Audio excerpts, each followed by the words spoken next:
This is the London Central Enviro 400. Produced by Creative Master Northcord, it was released in September 2009 and is a limited edition model with 1,100 produced. This model in particular is number 410.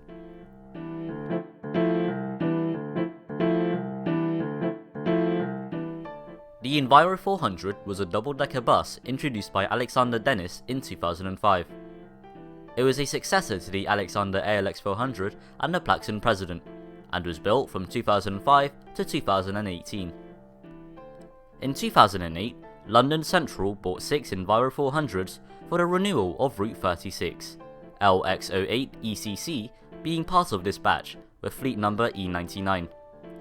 They arrived at New Cross Garage and would run on the 36 almost exclusively, eventually featuring on other New Cross routes before E99 along with some other Enviros transferred to Croydon in 2019.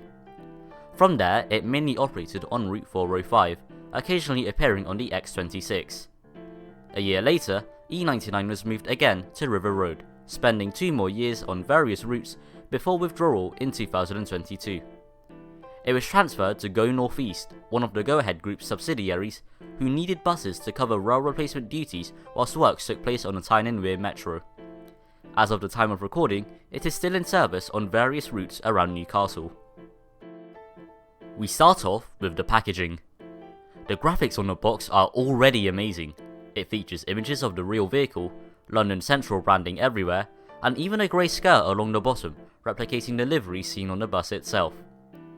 It also gives information about the bus, although it is quite outdated seeing as how the model was released over a decade ago.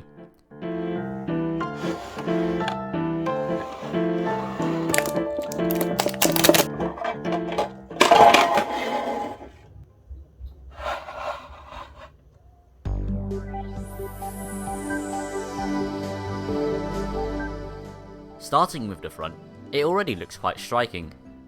There are a lot of separately fitted parts. Even the lights are tiny clear plastic pieces to represent the lenses. As usual, the blinds are fitted behind the glass, although the text is unusually printed in yellow rather than green.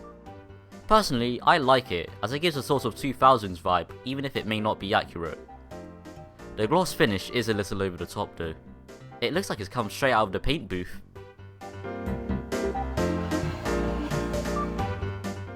The livery makes the bus look very sleek and quite luxurious in a way.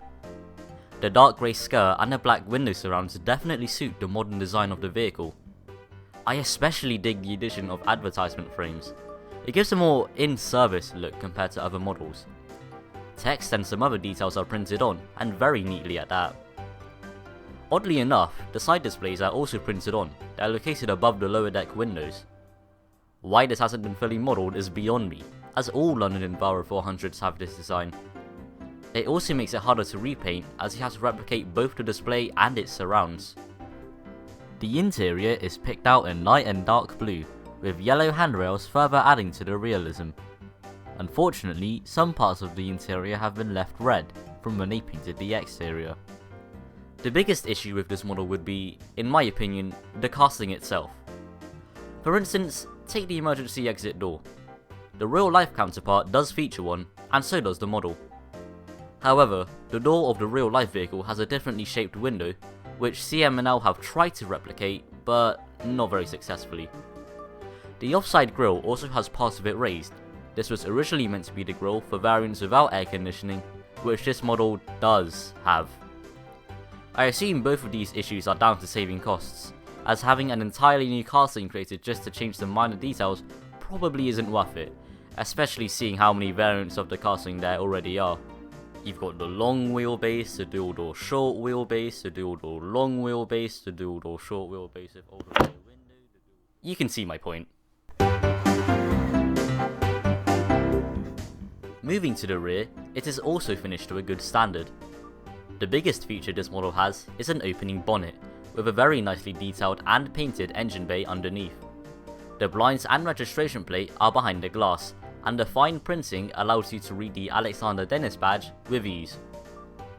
Again though, there are some setbacks that keep this model from being pretty much perfect. The air conditioning unit, for instance, is really inaccurate. I think just looking at this comparison shows what's wrong. There's also the matter of paint bleeding, though it's quite minor on this example. The rear window and light clusters look slightly off, but these issues might just be down to modelling limitations.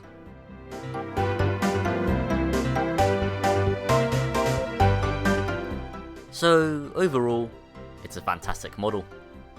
But would I recommend it? Well, it's an awkward situation. It does look stunning and all, but one look online and you'll find that these things aren't cheap. Unfortunately, this model is a prime example of what the modern model bus scene looks like now. Many models are now being sold at extremely high prices, some of which aren't even worth it and have just been priced up to make profits. But I'm going to stop myself here before I start ranting. The main thing to factor in is your budget. If you have a large enough budget and you like the look of this model, then go ahead. But if it's out of range, don't bite the bullet and instead just keep on searching. If you're lucky enough, you might find yourself at the opening day of a bus garage, staring at your desired model with a price tag within reach. Thanks for watching.